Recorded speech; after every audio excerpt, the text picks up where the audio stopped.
and the guy looks up at me, and he says, "I've got faith in you."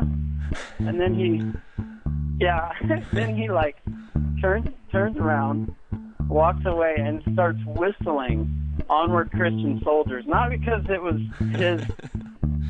his hand-picked message for me. It was just how he was. That's awesome. Right? Yeah. And I took that accidental encouragement from that guy, and I was like, hey. I mean, it was just enough to tip me back to the I can frame of mind. Yeah. And I looked at the tree, and no joke, this is exactly like the old glass half full, half empty thing. Yeah. I looked up, and I thought, well, I am halfway up the tree, and the bottom part is the harder part. The Educated Climber Podcast. The show for arborists, tree climbers, and entrepreneurs who make their living in the canopy. Climb high, work smart, read more.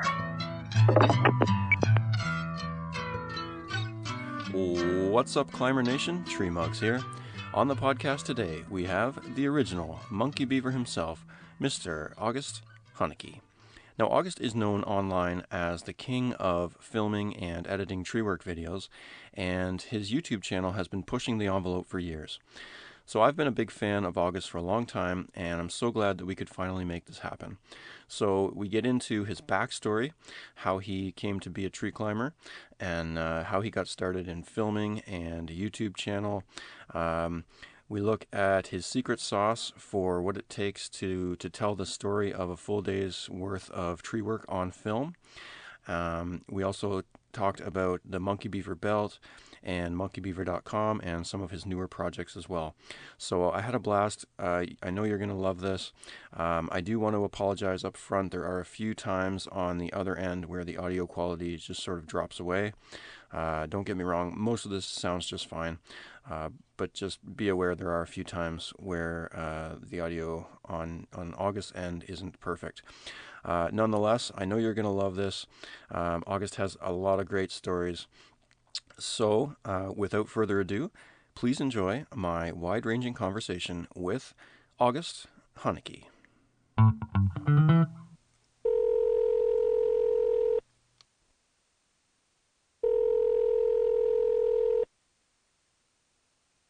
August, how are you? Great to have you on the show. Pretty good, Patrick. Right on, man. Listen, you're such a big influence online in this trade, and I've been wanting to say for a long time, you just come across as having such good values and family and faith and work ethic. So I just feel that you really represent our industry well. So I just wanted to say thank you. You're welcome. I'll try to live up to that. Right on.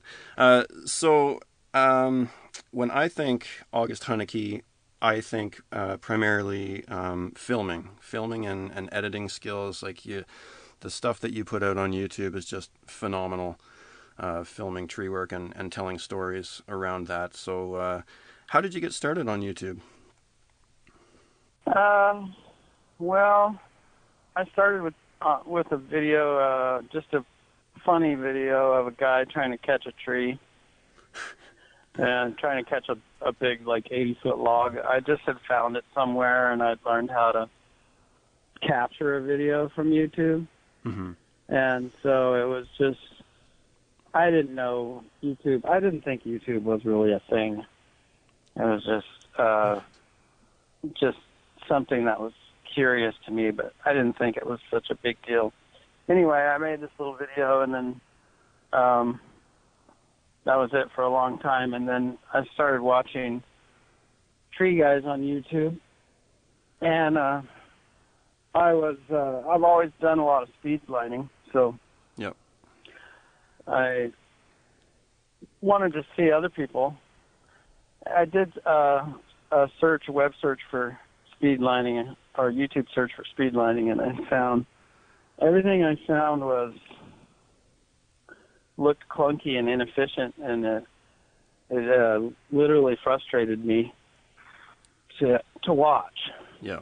They were all using holdback lines and stuff, and they were doing things that seemed to me like they could have been done with the job a lot sooner if they knew how to just make it happen. And so I thought, I'm going to make a speedline video of how it should be done. Yeah. And I made a video, and I did put a few extra touches in there. And my main influence was Ace Tree. Okay. I saw a couple videos by Ace Tree, and I had always wanted to do video. I had always tried, and the technology wasn't ready for it. Mm-hmm.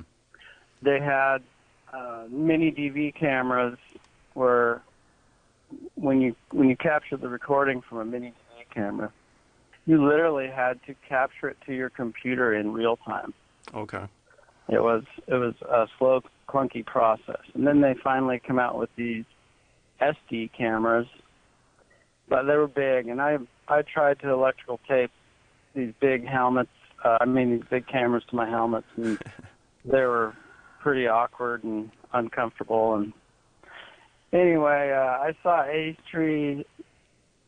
YouTube was, well, I haven't watched television in a great many years. For, I don't know, since about the 9/11 airplane crash. Mm-hmm. That was the last time I had television. Okay. And so YouTube started being a place where I would tune in and see like what's going on. But anyway, I saw a couple Ace Tree videos, and that inspired me. And so I started playing around with some video editing software that a friend gave me. Okay. And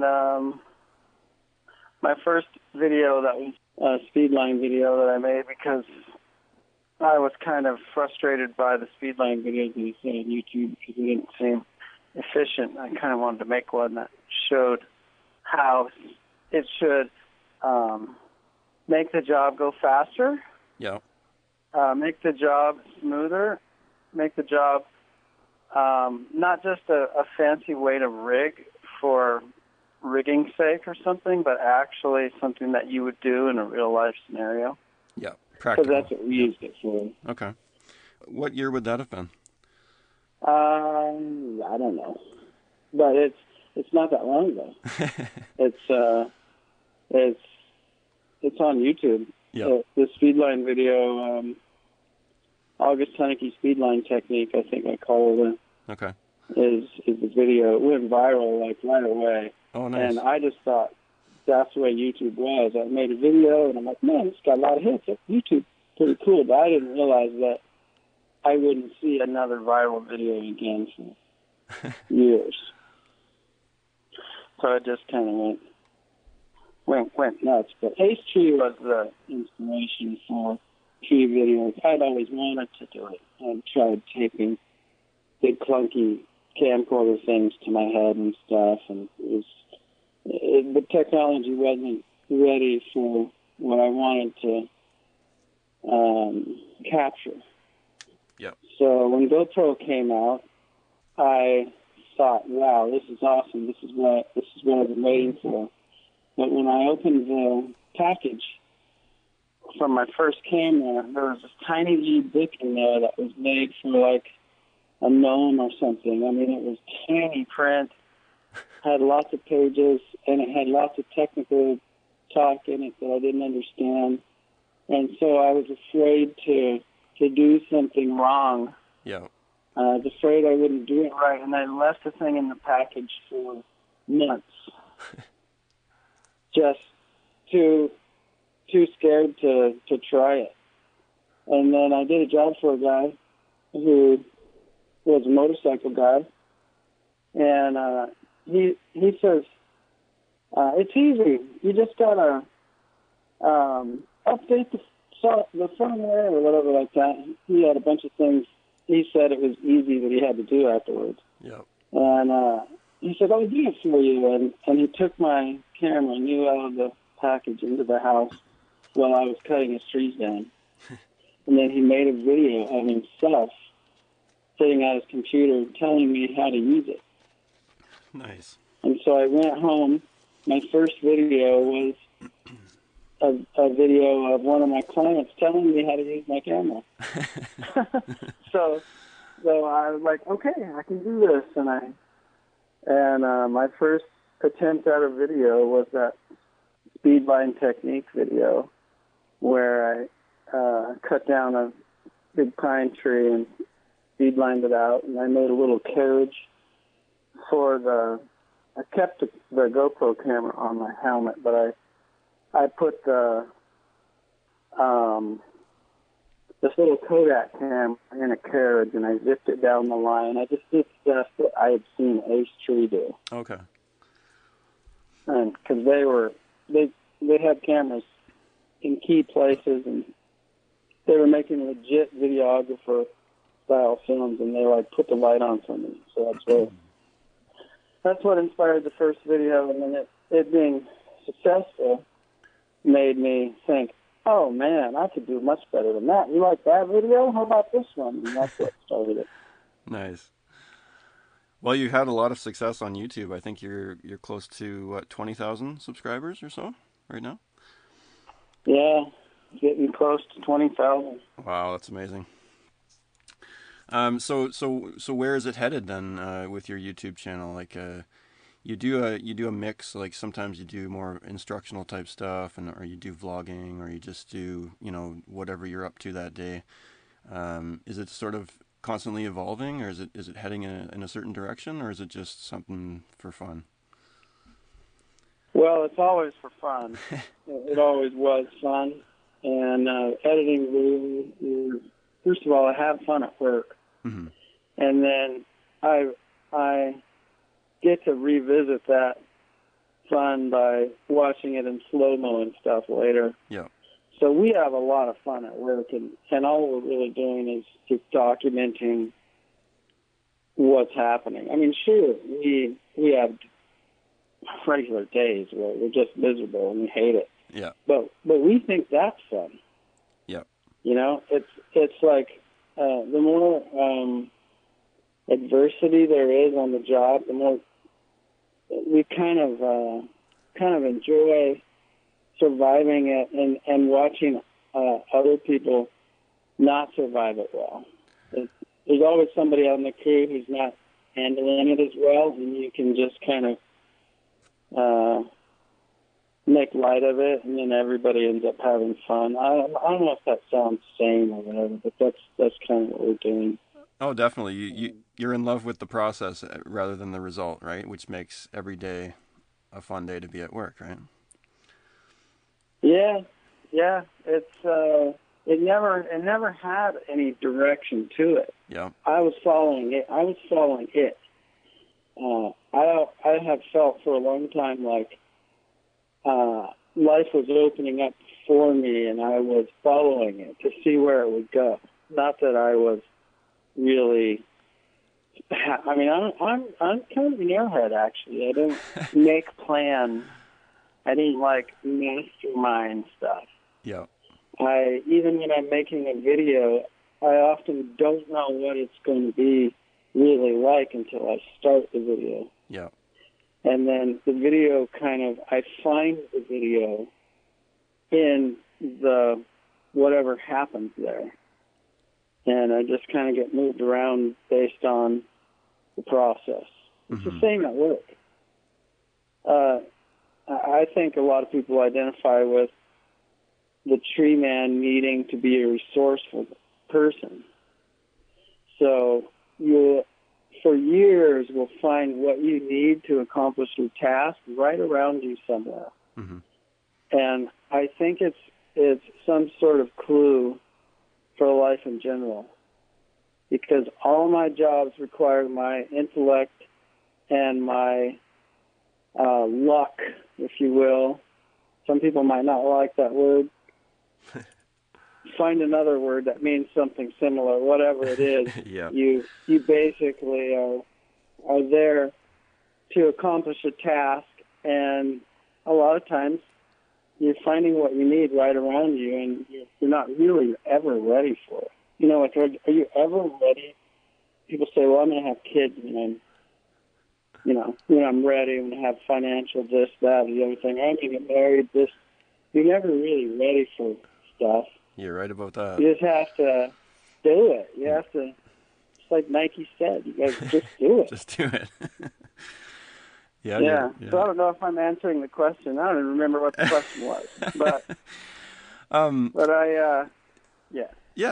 like I've watched some of your bigger production videos, and I see like all these cameras. You're managing like 4, 5, 6 cameras, sometimes more. Plus you got a drone. Like, how do you I know there's a lot of people trying to film tree work, and I've tried many times, and I struggle with the equipment and setting up the shots. And I know you've been doing it for years, and it's experience, but how do you manage all of those cameras and put it together in such a way that you can tell a story that makes sense to the viewer? It's just like, how do you pull that off? It's so good.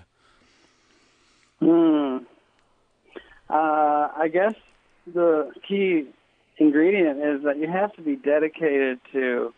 You have to be able to step back and calm yourself, because what we all want to do is we want to get the job done. Yes. And so it doesn't take much challenge on the job. And by challenge, I mean something that slows you down. Mm-hmm. Okay? So if you have 3, 2, 1, 5, and a drone, if you have 5 cameras and a drone slowing you down, then you're going to find out real quick how dedicated you are to making a video. I agree. Because the job is the ever-present now, waiting. It's got to happen. There's a real customer somewhere watching. It's embarrassing. You have to struggle through tons of cameraman goof. A ground man is not a cameraman. Yeah. He has to be trained.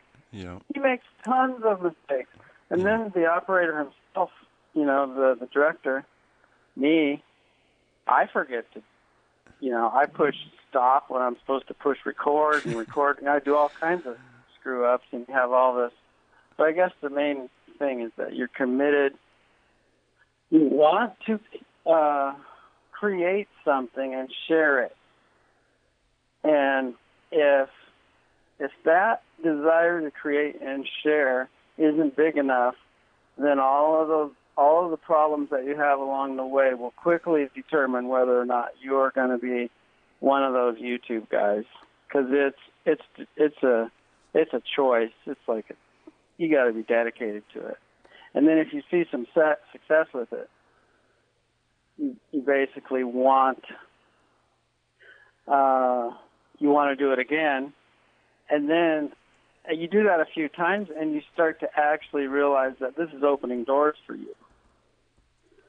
This is not only opening doors with people in the industry, but also people in your community who, most of the people who I do work for, say, I saw you on YouTube, you're the guy for me. Oh, okay. So it's local, and it's worldwide, and that's not the motivation, though. Mm-hmm. The motivation was never get famous or get a lot of likes or something like that. It has nothing to do with it. It comes from all the likes that you have in you that love, that have something to say. Yeah. And so how you manage those cameras, that's the first thing is you got to want to, I guess. And then secondly, you just put them, try to not just leave the camera running, because that gives you too much data. Mm-hmm. You try to just run the camera at what your expert experience of the past tells you is an action moment. And you catch it from a couple angles, and then stop the cameras. And then later you just splice it together. Mm-hmm. And pretty soon you find out that if it's all tree work, it's pretty boring. I agree. And so you have to put in some human interaction, some kind of something to thread the story together, to have transitions between things. You need more interest, human interest. Yeah. So Yeah. from there, it's just the individual's creative, whatever he wants to say. Yeah. Is how he'll find a way to thread it together. And for me, the number one motivation for creativity is music. Okay. So I'm always listening to music, not because I so much need music to listen to in my day, I don't, but I'm always looking for the next soundtrack or the next idea. I even watch movies so that I can see how they're doing it, how Hollywood does it. Yeah. And I get ideas from, I'm not watching the story of the movie so much. I'm watching how the director got his point across. So I'll hear a song, and then the music, the cadence and the flow of the music actually tells me what I'm going to film, how I'm going to film it. Okay.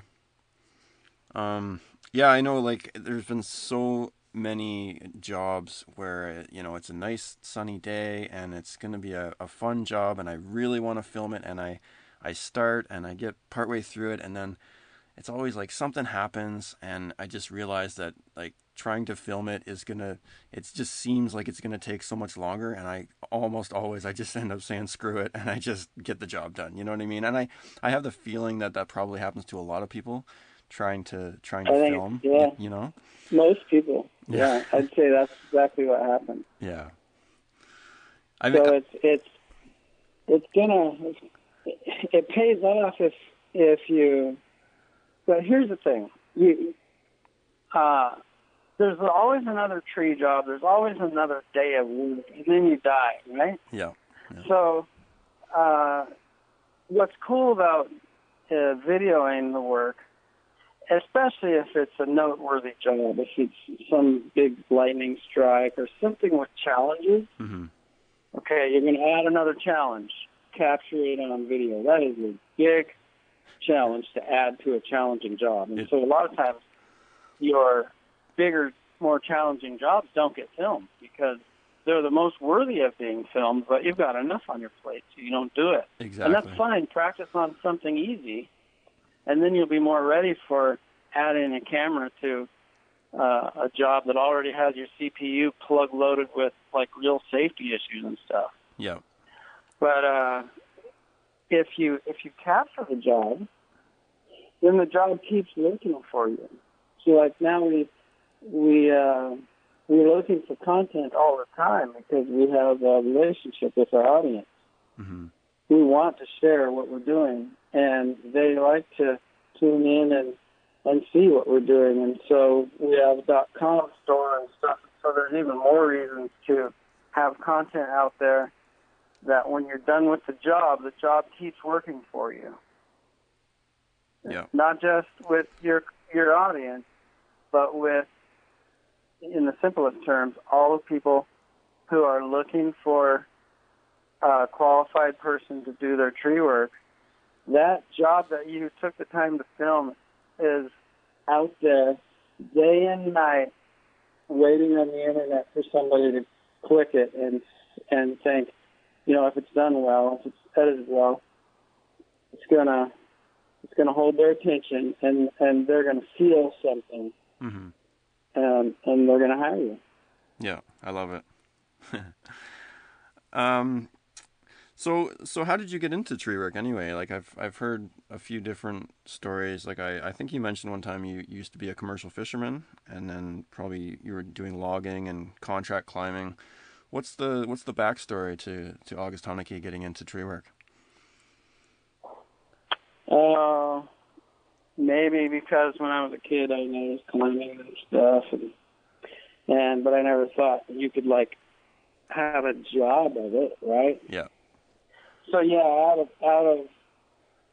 of high school I started working with these loggers, and I come from a background of growing up in a rural, out in the Alaskan bush with no power, running water, or anything like that. So we harvested, we did all our our heating came from firewood, and we us kids, there were a bunch of us, did the firewood Yeah. with hand tools, mauls and axes and Swede saws, bow saws. Oh, wow. And so when I went to work with these loggers, I found that I was a pretty hard worker. I'd always thought I was lazy because the work was so hard and I didn't really enjoy it. Mm-hmm. So I considered myself lazy until I got into the work environment and started seeing what lazy looked like.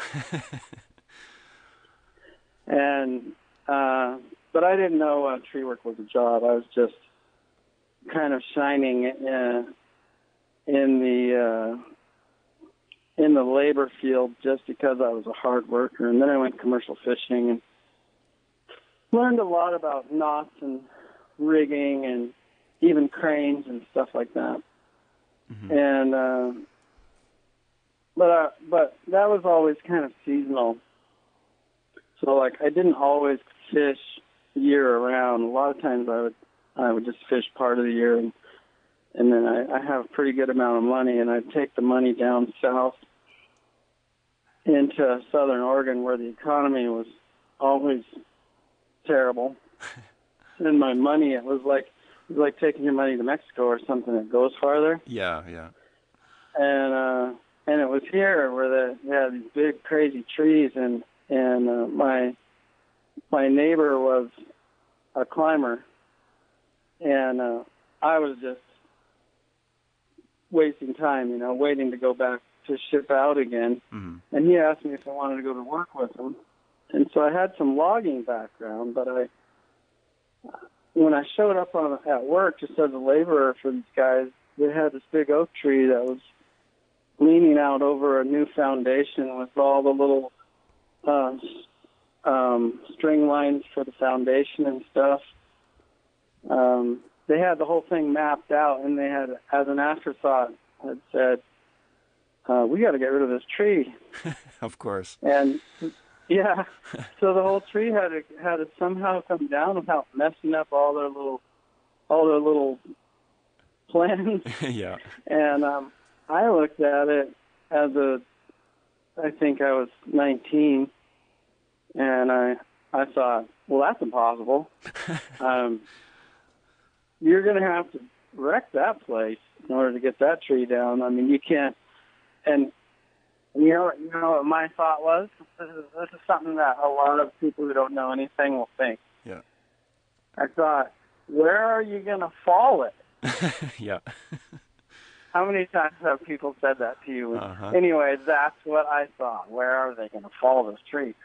And then when the dude went up there, and we're talking top line hitch, baseball hat, Yeah. one of those old metal steel trim saws. Man, the guy was so brilliant with rigging and stuff, and swinging from, this is a multi-liter tree, and he's just swinging all around the thing, and every piece of that tree magically went somewhere not important. Yeah. And I'm down there like this impressionable kid, and it resonated with me because I had always loved and wanted to climb and swing, but I had always just, as a kid, you just frequent. Somebody in the neighborhood gets a kite in a tree. Mm-hmm. August Hunicke was the guy to go get it. Yeah. But I did it with no gear, right? So when I see them using gear and swinging, and I was just like, I'm going to do that. I can still remember standing, looking up, and deciding that's what I'm going to do. And that's what I did. That was the aha moment.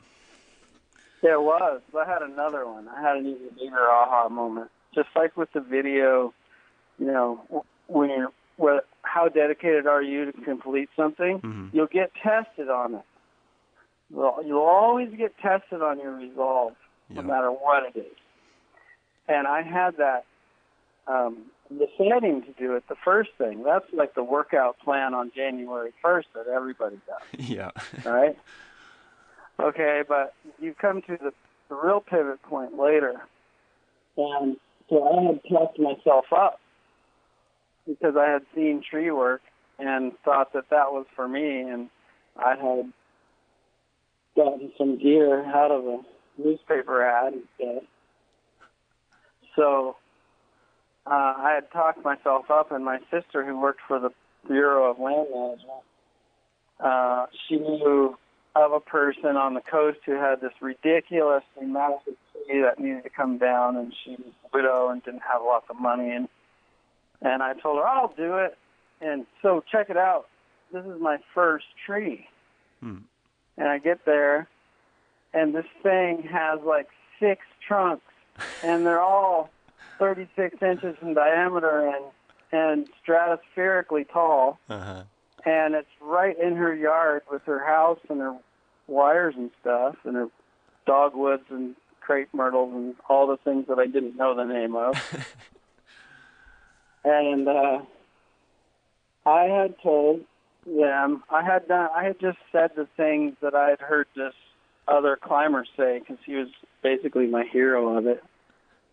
And I looked at this big tree, and I was like shaking in my boots, right? Because it was the biggest thing I'd ever seen. I hadn't even seen anybody do a tree like that. This is on the Oregon coast. Yeah. And they asked me, what do you think? They probably could tell I was nervous. And I told the lady, I'll make a short tree out of it. And I got about halfway up the tree, free climbing with spurs. Okay. Because I had a rope hanging from my belt, but I didn't know. I had never taken the time to learn a taut line hitch. I called it a monkey knot. Yeah. I didn't know what it was. It was some magical thing that he did that made him repel. He hadn't showed me. I hadn't learned, and I didn't know that I hadn't learned. Yeah. I thought I could do it because he made it look so easy, and it was news to me when I found out, I don't know what I'm doing. I haven't even done this. So I get about halfway up this tree, and we're talking like the hard climb, really. This tree later, when I cut it down the next day, when I got to the butt cut, it had I used a 5-foot chainsaw bar to get through this thing. Wow. I mean, it was a saw that I borrowed. But anyway, halfway up the tree, I didn't know. I had that pivot point that resolved to this. You had no lanyard, you said? I don't remember a lanyard. Yeah. I didn't know things like double time. Yeah. Stuff like that was not something that came till later. Mm-hmm. I had some Arborplex rope, and I had the belt. I had the rope tied to the belt, and I picked it up. And I was doing that toe hold and finger hold with, no gloves. Just it's hard to climb something vertical and flat, and then it gets some contour. The tree had, your base, your classic contour, your dog legs and humps and bumps and stuff that you have to navigate. Yeah. And it was difficult because I didn't have any way to sit back. Right. I wasn't slip line climbing. Right. And I had nothing holding me up. It was just fingernails and toenails basically on the side of it. And it was scary enough. And then with the pressure of people down there watching me, yeah, I got about halfway up the tree, and I realized, and when you're right up close to the tree, like physically hugging the tree, you're seeing how far those limbs go out laterally and how big those trunk unions are and just how ridiculous your whole plan of not planning is. Yeah, yeah. So I told that what's interesting is there was this ground guy down there who I had just met that day because my sister had told me, I know a guy that'll come help you with it. So this guy, I think his name was Mark, he was down there on the ground, and he was just keeping busy. He could tell he was like a regular good worker. And while I was trying to like wrestle with my future, he was down there picking up whatever accidentally fell, you know? Yeah. And he's down there, and so I said, okay, in my mind, it's time to come clean and tell these people I can't do this. I'm not the man for this. Mm-hmm. So I said, hey, I think I bit off more than I can chew. That's all I said. Yeah. And the guy looks up at me, and he says, I've got faith in you. And then then he like turns around, walks away, and starts whistling Onward Christian Soldiers. Not because it was his handpicked message for me. It was just like just how he was. That's awesome. Right? Yeah. And I took that accidental encouragement from that guy, and I was like, hey. I mean, it was just enough of a fingernail toe hold to tip me back to the I can frame of mind. Yeah, yeah.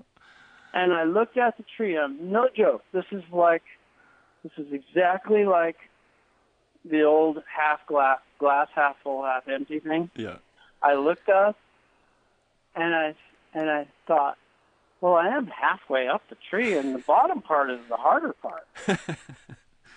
Because, I'm not cutting it off as I'm going up. I mean, this thing's wide and stuff. So I go up. I decide I'm going to go for it. Mm-hmm. And then the rest of the climb was easier. I climbed clear to the top, and I don't know how to rappel or nothing. So I just put my Arborflex over a limb up there. And then I ran it through my belt and just tied this big bowline conglomeration with the middle of the line. Mm-hmm. So I couldn't go up or down. I was fixed, but I was tied in. Oh, okay. So once I was tied in, I topped that lead, and then I was feeling like I had some progress, so I put my saw away, and I just rappelled down by holding on to the other side of the rope. Okay. Yep. With my hands. Yep.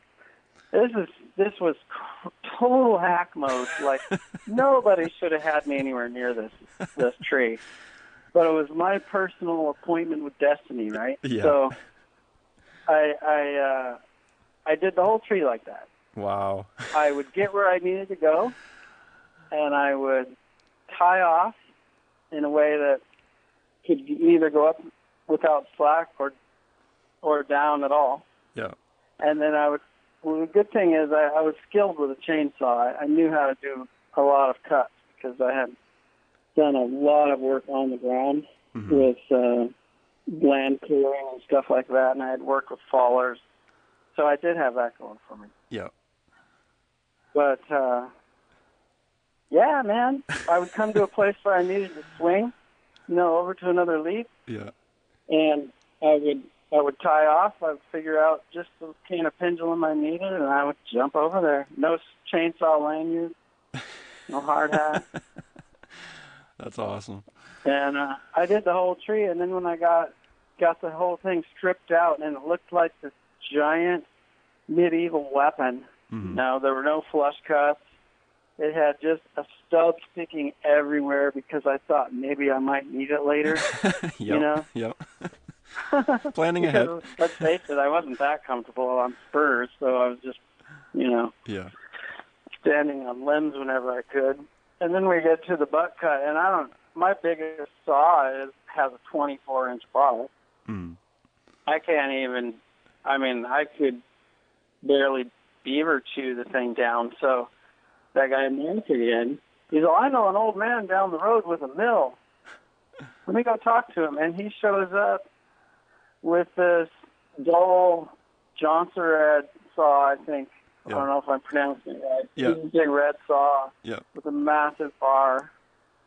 And the old man just forked it over to him. Said, yeah, just bring it back, right? I never met the guy. Never did meet that guy. But I made a big traditional notch in that thing and pulled it over with my 77 Ford truck, and that was it. The tree was on the ground, and my destiny was sealed.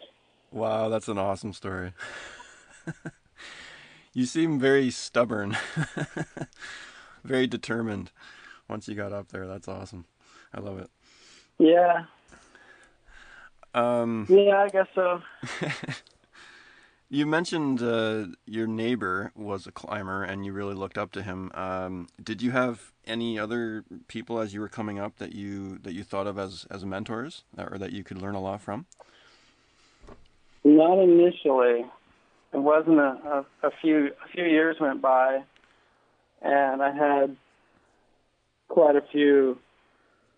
I had a little bit of experience under my belt, and I had struggled a bit with my climbing career. Was pretty sketchy because I was always pretty hammered. I was drinking a lot back then, so I was hard. And I always thought I could do whatever I wanted anyway. So I didn't really have anybody to learn from, and I finally decided I would try to get somebody to teach me something. So I had my own tree service already. Oh, really? After that first tree, I went back to Grants Pass, and the contractors left insurance and sideboards on my truck, and a radio ad, and newspaper ad, and yellow page ad. And I started making it happen. So you said you were done with fishing at that point. You just said, I'm doing trees.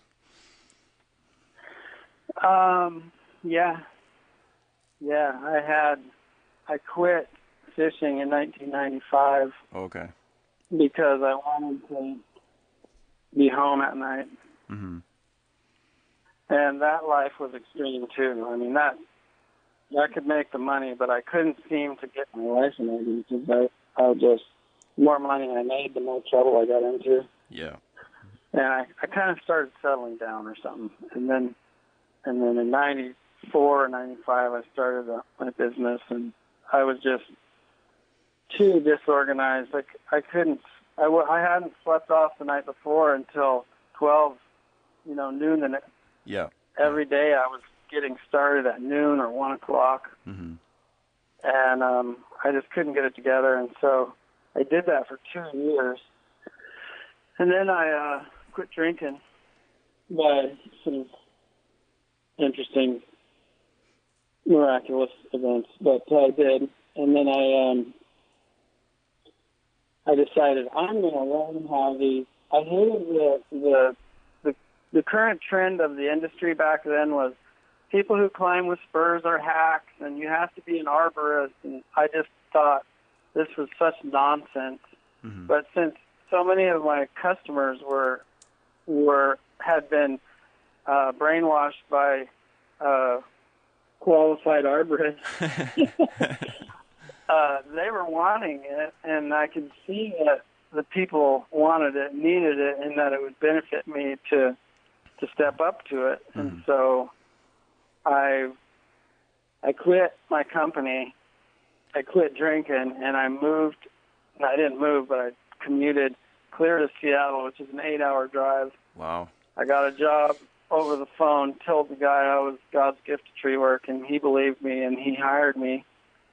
And then I found out that they weren't going to teach me anything. They were never going to.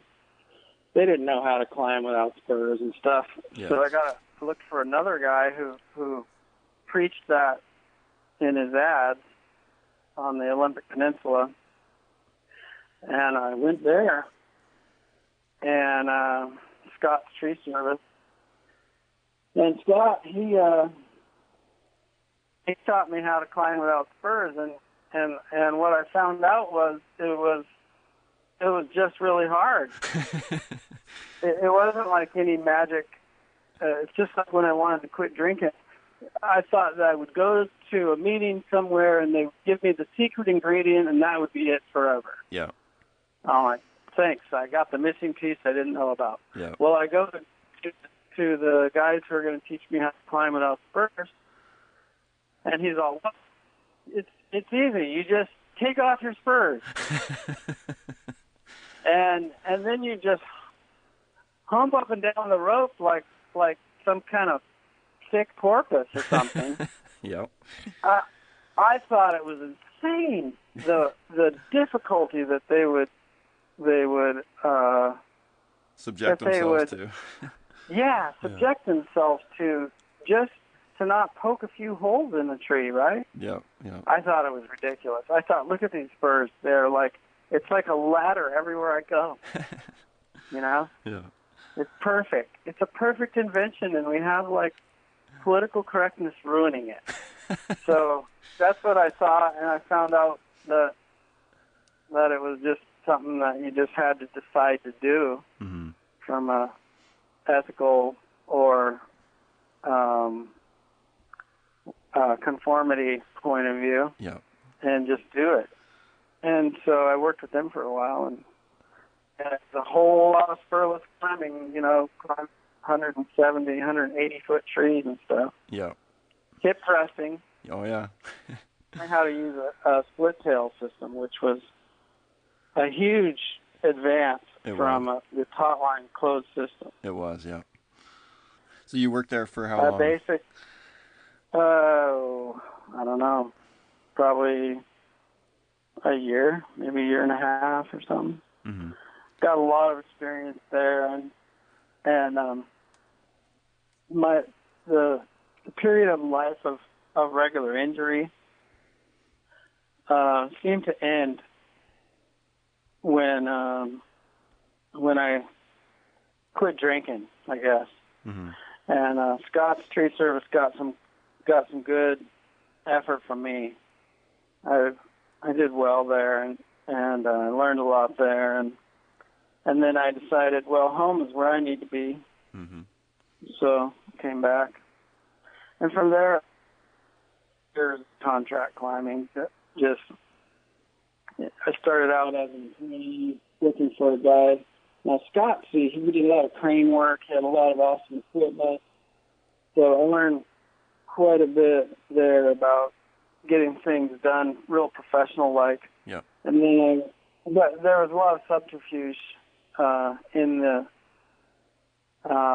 company itself. People wasn't like this happy, joy work environment. And there was this guy in Grants Pass who wasn't near the tree man of Scott's Tree Service, but he had an amazing attitude, and he just was real easy to work for. All he had was a pickup truck with this thing called a load handle.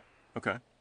And you chipped into the back of this pickup truck, and then you had like this piece of tarp thing on the bottom of the truck and a crank handle. Yep. And you crank this thing, and it would somehow pull the carpet out from under these chips, and it was ridiculous. I mean, it was a joke compared to real equipment. Yeah. But I loved it because that guy was so chill to work for. Yeah. And I worked with him clear up until I decided I needed to build my own future and not somebody else's. Mm-hmm. I love it. That was a lot of years. Yeah. So you've been running your own company, August Hunicke Arborists. How long have you had that? Since 2006. 2006. Okay. And then I ran it a lot without ever moving. In other words, I kept it on the down low. I just worked for other established advertising arborists because I was always afraid to bite off that overlap. Yep. And then And then one day I was like, well, this ain't working. It's like renting. When you rent, you buy a house for somebody else because you don't want to commit to buying a house. That is ridiculous. So I made that choice. Mm-hmm. I am not going to build somebody else's company. I'm renting a company while I own one. It was so dumb. So I decided I would just buy some overhead and go for it. Yeah. I started it pretty simultaneously with my YouTube. Oh, okay. And just within a really short time, I've massively changed my operation. I mean, just, you can't even recognize it. It's so different. Yeah. So much more of a force for positive production. Yeah. I heard a story one time that you lost all of your gear, or it was stolen, I think, and you had no way to make a living, and I guess a bunch of people reached out to help you or something. What happened there? Yeah, I know that was a bummer. It was all my gear in the other guy's truck. The guy that I worked for, and they stole his truck. Okay. So they got all the gear, and so I didn't have anything. And keep in mind, this isn't just me working for somebody. This is me with my own contractor's license. Yep. And my own insurance and my own jobs to get done. So I worked for him Monday through Thursday, or the Monday through Friday, but I took Thursdays and weekends. I know it's weird that I took Thursday for myself, but I took Thursday for myself. Yeah. And Sundays, and I worked. And I made more money by myself than I did working them. For him all week. The other days for him. Yeah. And when I lost and I stole my stuff, it really held me in bind. Mm-hmm. And the biggest bind was me being trying to figure out what was in my power to do, because I wanted to kill these guys. I wanted to find out who they were and end their lives. Yeah. And I figured I could, and I was devising ways to do it. And I came to I can't tell you how it happened, but I just started thinking about, I know what it was. I read some quote from some famous preacher, I think Spurgeon or something like that. And yeah. He said he was stolen from. He was relating in some message that he gave about how he was stolen from, and he was thankful for some things. And I don't remember what they all three were, but the main one was that he was thankful that he was stolen from and not a thief. Mm-hmm. Mm-hmm. If he had to be one or the other. Yeah. And I was like, wow. So I'm better off than they are already. I don't have to go after these guys. That's so true. They got a pretty sad life, right? That's right. So, boom. But I still couldn't stop my plans to kill them, because I only had moments of clarity. I didn't have like an instant peace that washed over me and just held me in its firm, loving grip or something. Yeah. So I still had to find them, and I thought, how do I get rid of this bitterness? How do I embrace this epiphany? And I did it by putting an ad in. I talked to the newspaper. It wasn't an ad, but it was an article. And I asked the newspaper if they would tell my story. And in the story, I told them what happened.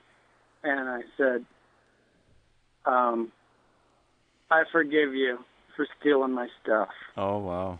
And I won't try to do anything about it. Mm-hmm. And if there's somebody out there who wishes maybe they hadn't done it, then please feel free to give me some of my stuff back. Mm-hmm. And there'll be no nothing but happy joy feelings of mostly about what it was like from their point of view. Yeah. They would have a new beginning maybe from this pivot point choice.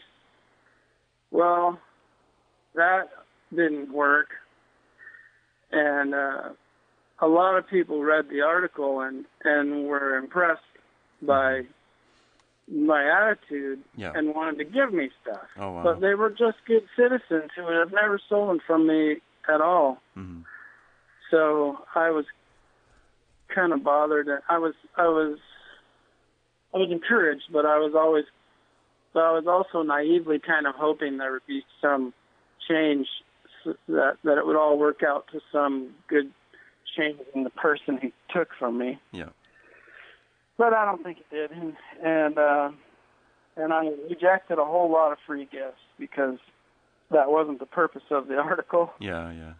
And then a couple of them, I kind of swallowed my pride, and I took a Husky chainsaw from a guy who said, well, hey, you're getting it. So yeah. Which one do you want? Yeah. And he was a wet driller. Klauser, I think. Klauser. He's a really classy guy. Mm. So him and some people wanted to pay me exorbitant amounts of money to do their tree work. Oh, okay.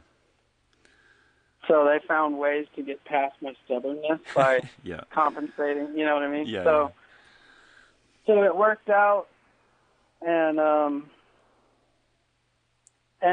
main thing, I know it sounds super cheesy, but the biggest hurdle for me was to not be consumed with hate. Yes, yes. And I'm still kind of dangerous. Like anybody who stole from me or tried to harm me or my family would be in danger. Oh, yes. Because it takes me a while to come to that peace. To that inner peace. I don't get there right away. No. Yeah. Wow, that's awesome. Okay, well, if we can fast forward a few years here, what is the story with New Tribe and the Monkey Beaver Belt? So how did that come about? Is that is it more just based on like where you live? I know you live close to their offices. Is it just a convenience thing, or were you using New Tribe saddles for a long time and then you wanted to do a collaboration, or how did that all work out? Yeah, I have climbed on New Tribe stuff for years and years because they're local, and somehow found out about them. I don't remember how. I think it might have been another climber who said, hey, there's a company that builds saddles right here in Grants Pass. Yeah.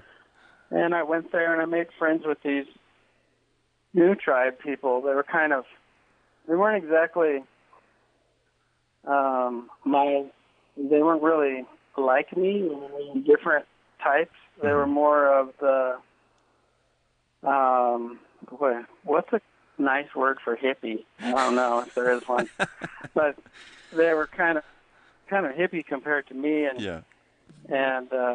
I really liked them, Mm-hmm. So we hit it off, even though I had to cut down a lot of trees they would have never, they would have probably cried over. Yes. It was kind of a weird relationship because they're really sensitive about the earth and stuff, right? Yeah. And I'm kind of a hired gun. Yeah. And I oftentimes do things that they wouldn't want to do. Yeah. And it was a relationship that worked because I'm not so hardcore that I think we should log the planet or something. I just believe in management. Yeah. So anyway, we struck up a relationship that was substantial. It was based on respect of each other, and I liked their gear and used it for years and years, and then I was hey, hold on a sec, Pat. Yeah, no problem. I gotta I got to turn off notifications from Instagram because it just constantly vibrates in my phone like every 3 seconds. No problem. Just a sec. Yeah. Okay. Right on. Well, yeah, actually, my first work saddle was actually a New Tribe, the old Pro Gear, the olive green one. And this was before they had like a sliding D design. It was, you had one of those pair or delta links, and you would put it on, and then you would open the delta link and connect it through all 3 loops, and then close it back up. So I always loved that saddle as well. But that's back when they were mostly recreational saddles, and so obviously over the last 10 years they've moved a lot more towards work saddles. Yeah, well, that saddle that you just described was what I used all the way up until the Monkey Beaver belt. Oh, okay. I never opened the pear-shaped. I started with a delta and then I moved to a pear, but I never opened it up. I just wrenched it down tight and stepped in the thing. Oh, I see. It was a pain. It was. To do that with rain gear, and we were always working in the rain. Right.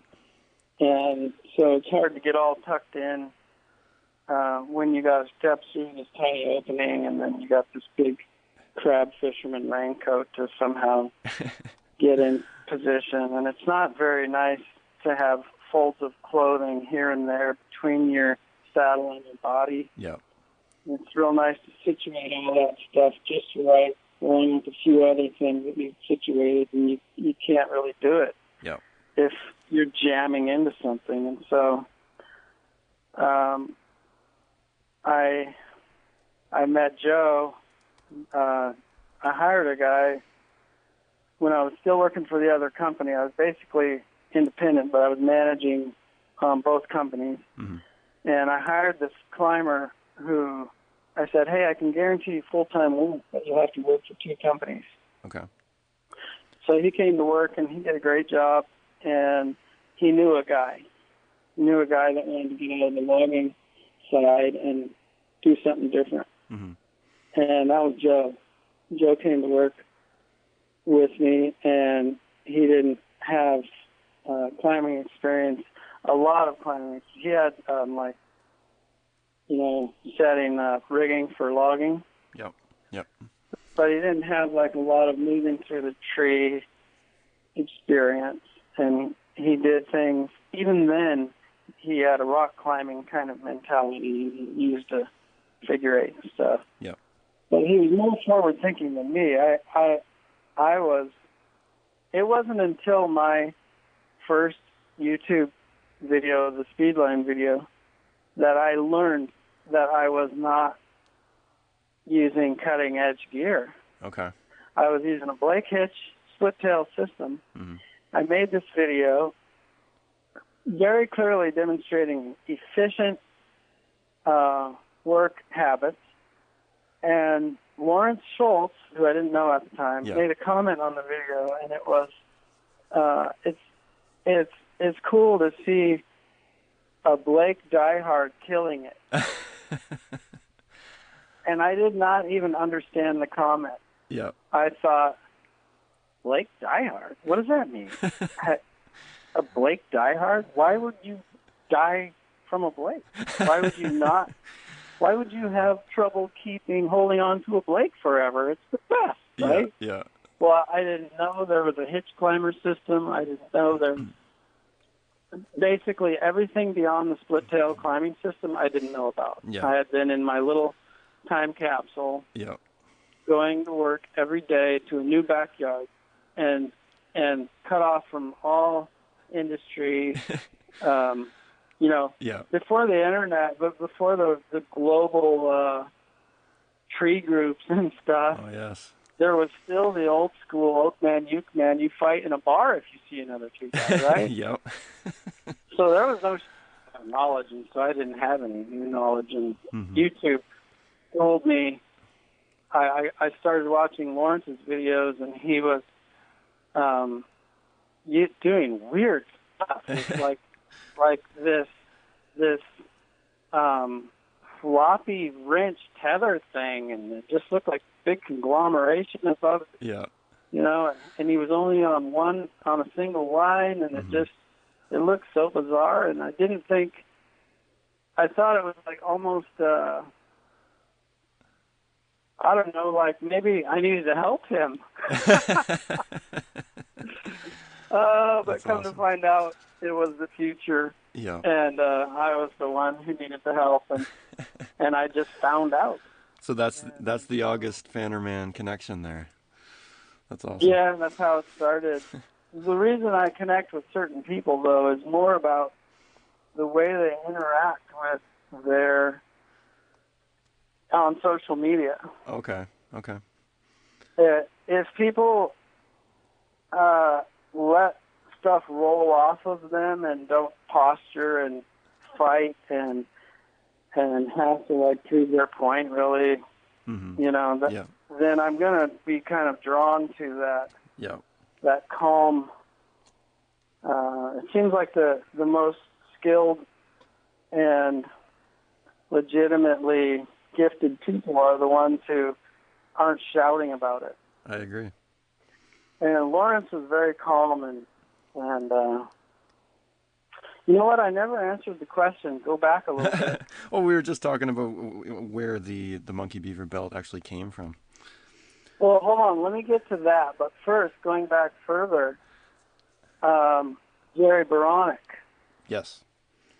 When I went to work for Scott's tree service, well, Scott was into spurless climbing and things like the ISA and the Jamboree and stuff like this. Yeah. Things that I knew nothing about until I went to work for him. And I went to a Jamboree in Portland or Eugene. I don't even remember where it was. But when I was there, I met, I talked to Jim Harris, who was a guy from Grants Pass and had been a world champion, and doing all of new stuff.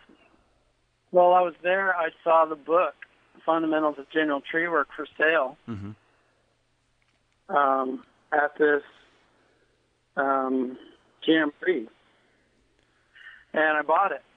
And that's when all of my experience, all of the things that I didn't know had names, all the things that had been documented in catalogs and were all in one place, plus a whole bunch of other stuff. Yeah. And I was like, that guy, this Jerry Baronic guy, became my main source of, I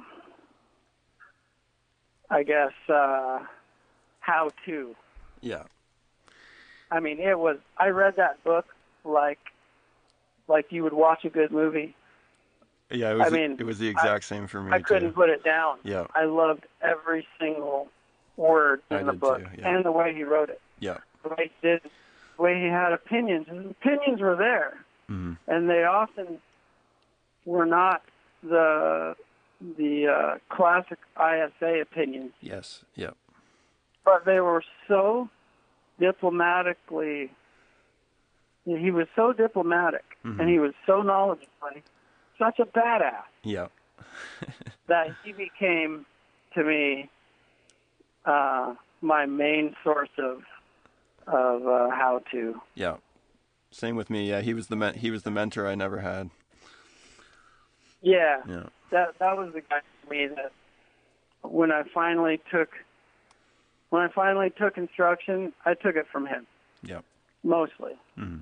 So moving back to the Joe coming to work for me and not having my experience, but having a willingness. He's stepping into the game at a different time than I did, and so he was more spongy for learning stuff and trying things that I wouldn't, because production on the job is what you're into, right? Yeah. You want to make this thing happen. Yeah. So you show up and you do what you do, and it's usually the same. Well, to start doing things a different way when you're like pretty, you're setting you've your had ways. a career of it. Yeah. Yeah. Yeah, So, but what it did, meeting Joe and becoming friends with him, and then I kind of made him do it my way. Mm-hmm. Because that stubborn side of me, I was like, I scoffed at some of his ideas, and I was like, no, you're going to do it this way. And Joe's the type of guy who is super intelligent, but he's intelligent enough to sort of toe the line long enough to prove to you that you should have listened. Yep. So he did, and so it was mainly working with him and having this local this local workshop in our backyard that gave us the idea of, hey, let's make a belt that has what the old school guy wants, that's me, Mm-hmm. and has what the new age guy wants. So Okay. that's where the Monkey Beaver belt idea came from. And a lot of it was built around, heavy back support, a real substantial back support, and a lot of places to store gear, and a structure that was good enough for hanging a lot of weight off of, like a 66. Mm-hmm.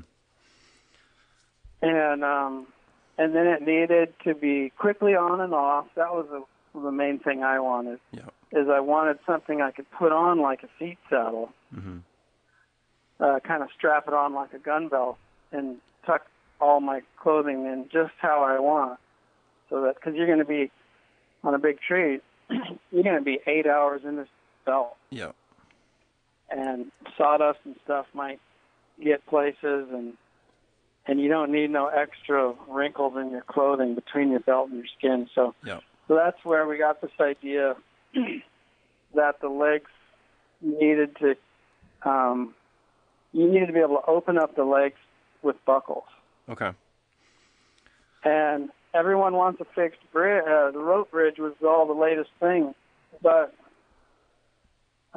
we made the Monkey Beaver belt to be converted to an adjustable bridge. Okay. That was one of the main things it needed to do, and we were always going to sell it that way. And that's what the design was built around, being able to easily put this thing on. Yeah. And and then, alas, at the end, we found that the Earth was flat and Galileo was wrong, and adjustable bridges were not allowed yet, and neither was the rope wrench, and blah, blah, blah, all this stuff. Yeah. So we have to sell the belt with a fixed bridge, Yeah. and people can change it to an adjustable bridge if they want, but we can't really sell it that way until the Earth is round again. Now, at that point, did New Tribe already have a design for a sliding bridge, or did you guys design that from the ground up? Oh yeah, I think they had gone to the rope bridge. Oh, okay. Now, you say a sliding bridge, it's basically a ring or a carabiner sliding back and forth on a piece of rope. Yeah.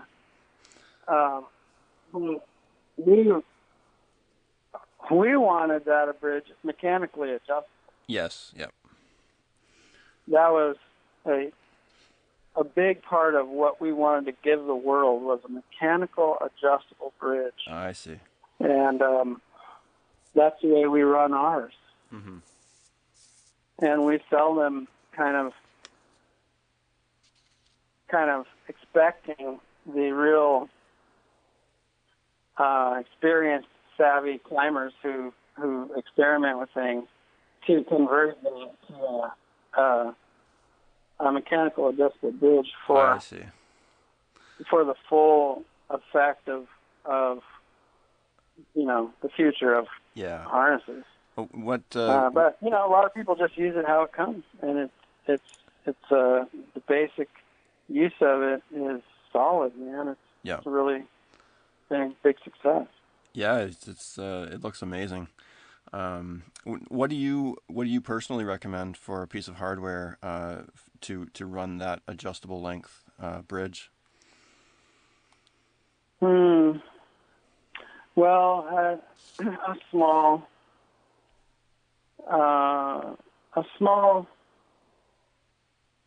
Well, I'm blanking on the word right now. A small slip line adjuster. Oh, like a cam style. Yeah. Oh, okay. So I use what's called a yoke, and it's kind of a obscure. People have a hard tree stuff has them because of this. Me and Luke, we finally figured out where you get these things, and then Luke purchased a bunch of them, and I think he has them. Oh, okay. Cheryl Tree now. Yep. Cheryl Tree stuff. Yep. Has the this thing called a yoke, but I think it comes with a lanyard for a slip line, and so you have to buy more than you need if you're going to change it over to use it on your bridge. So really, I think the best one is this Petzl. It's a black rope grab. Okay. And I can't remember the name of it. Oh, okay. But it doesn't matter much. You can use any small rope grab. Yeah, for sure. You should sell that as a kit for something that you prefer, like with the yoke or whatever, and you could sell that as a kit with the saddle. Just an idea. I want to, but I still am. One of my advisors, Reg Coates, who I talk to often about stuff, he thinks that the world needs to catch up first, like because you're literally tampering with the way the mothership feels about your lifeline. Yeah. That you might be setting yourself up for liability just because common sense doesn't rule right now. No, you're right. May not ever. You're right. It's not common sense. I like to talk about what people can figure out on their own rather than tell them what to do. Yeah, for sure. Okay, so your newest project then is monkeybeaver.com. Did you put that together, or did you hire a team to build that for you? I guess just me and Joe. Okay. And Sean. Sean Price. Okay. Sean Price has been helpful with that, and it's gonna grow. I mean, it's already sprouting wings. Yeah. But it's something that I tried to do on my own. It's been 2 or 3. It was before the Monkey Beaver belt. We came out with that in 2016, and we finally decided we need to be the distributor for this because all these people who didn't put the effort in to build it are the ones benefiting. Yeah. So we decided, well, we need to start our own store. So we did. But I tried starting my own store once before. Oh. And it was just selling gear like T-shirts and stickers and stuff. And it was just awkward for me. I'm trying to work. I got a family. And I got to do a lot of tree work to make it. And here I was with this side business saying, hey, get your T-shirt here. And I just felt like pretty uncomfortable with promoting myself. Yeah. I didn't like the sound of it. So I just scrapped the whole thing. And I gave away everything. All the T-shirts, everything that I had, I just gave it all away. And then Joe convinced me, hey, you have something here, and people want it. Mm-hmm. So, and we have products too. Yeah. It's not like you're just saying get a T-shirt without the Harley. You know, you got the Harley now. Yeah. You get a T-shirt for your Harley. You got the belt. You get a T-shirt. Yeah. People want it. Let's do it. Yeah. And because I had help, we've been able to jump through the hoops. And Joe's sister was a big help in making it happen because she's really smart. She was able to navigate through like the trademarking and stuff. Okay. And that's a process, man. That's hard to do. To be legit is so difficult that I could see why most people won't make a go of it. Yeah. So she helped, and Joe had a major tragedy in his life that basically made him stop chasing the ever-present now, which was another production tree job. Yeah. You know, he was working for a company that just always needed him, and he just was always there for them because that's what was expected. Mm-hmm. And then tragedy changed, kind of made him be like, well, I'm going to do what I want to do. Yeah. So let's do this. Mm-hmm. And it's nowhere near any kind of compensation for loss, but it's another chapter, I guess. Yeah, yeah. So monkeybeaver.com is up and running, and we are the sole distributor for the Monkey Beaver saddle. And we will be coming out with a streamlined, more, I hate to use the word, I'm going to say it, a safer and less expensive speedline kit. Oh, okay. And I've been talking to some key people about how to make this happen, and it's just not far enough along to build up yet because, I mean, it could just happen overnight one day, but right now it hasn't, and I don't want to. I've made a mistake a few times of getting people excited before there was anything to buy. Yeah. So, not going to do that again. But monkeybeaver.com is a fun family-run business that is going to work because it's blue collar to blue collar. It's by us, for us. You know, it's me and Joe are literally going to the post office to ship saddles and T-shirts on our way to wreck out a nasty dead tree in somebody's backyard. And film it. Yeah. And film it and share it later. So I think we're people can rest assured that they're getting an authentic. We're practicing what we preach. We use what we sell. Yeah, exactly. And if we can make it better, we will. Mm-hmm. And you'll know about it, and you'll get it too. I love it. I love it. Well, listen, August, this has been a lot of fun. I want to be respectful of your time. I know you have some projects. I know you have a lot on the go there with the kids. I have a couple more questions, and we'll wrap this up. So I'm wondering if you could go back in time and give your younger self some advice. What might that look like?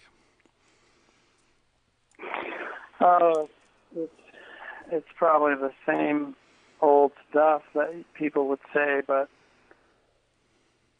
I would stay away from the party life. Mm-hmm. The party life really took a lot of. It gave me a lot of unnecessary injury and struggle and pain, and it's lucky you're lucky or blessed, however you want to look at it. Mm-hmm. Choose your word. You're that word if you escape from addiction. Yeah. And man, I lived it, and getting through that is what made possible everything that works for me. So I'm not sure if I would it's a tough thing to figure out. But if you have something very formidable to struggle against, then sort of a life or death thing, Mm-hmm. then if you survive that, you actually are going to be pretty capable. You know, what do they say? It doesn't kill you, it makes you stronger. Yeah. A lot of people don't have something that is so difficult to overcome that they will literally die of it if they don't figure it out. Mm-hmm. And they may have a life of mediocrity because they don't have such a stark do or die. But I'm not going to say that. I'm not going to say that I have no regrets, because I do. If you are a sane person, you should have regrets. Because if you don't, it's like saying you can do no wrong. And I don't believe that. So if it were possible for me to live a productive life without having to first hard knock crash so deep to the bottom, then that's what I would want. I would want to listen to my parents, stay away from the party life, stay away from the whole, all the stuff they would warn me about, because they were good. They were really good parents. I basically would listen to my parents and think, who could do that? Yeah. Who could, learning from others, it's never been something that I could do until more recent years. Yeah. I had to suffer before I could figure out that learning from others was a softer way. So I guess I would, that's like the big philosophical answer. A short, quick answer for people who don't like awkward close-ups would be, I would get independent as a tree man. Okay. Way sooner. Mm-hmm. Way sooner. I would just bite the bullet and get out there and, build your own. Buy a home. Don't rent. The same thing with a business. Yeah. Build a business. If you don't like being micromanaged by other people's empires, build your own. That's and right. Just get out there and do it. Yeah. So I love that's my answer. I love it. Okay, so I know you're very active online. What's the best way to connect with you? Are you more on Instagram these days, or? Yeah, Instagram is. I like Instagram. I don't do Facebook because I don't know. I think it's been. It's turned into the Jerry Springer show, so Yeah. I can't like TV. But Instagram, I'm on there. YouTube, and my email is augusthunicke@gmail.com. Mm-hmm. I'm losing my voice from talking too much. Well, listen, August, I really appreciate you coming on. This was a lot of fun, and I know everyone in my audience will get a lot out of this. So I'd love to have you on again if you ever have a chance. And just wanted to wish you good luck on your treehouse project with the kids this afternoon. All right. Thanks a lot. All right. Nice talking to you. All right. Nice talking to you. All right. Goodbye. Bye. Well, there it is. The inside story from the original Monkey Beaver himself. You know, August is just such a stand-up guy, and he brings so much wisdom to the table. He's really someone that I look up to. So I want to thank you again, August, for coming on. I hope that we can maybe do this again in the future sometime. If you haven't already done so, Climber Nation, make sure that you subscribe to the podcast to get the newest episodes automatically. And until next time, climb high, work smart, and read more. Tree Mugs out. The Educated Climber Podcast. The show for arborists, tree climbers, and entrepreneurs who make their living in the canopy. Climb high, work smart, read more.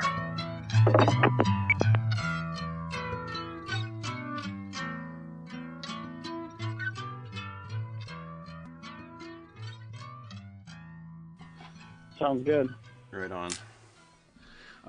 I just need to do a sound check on your end. Can you just tell me what you had for breakfast? Nothing. Coffee. Right, good. All right.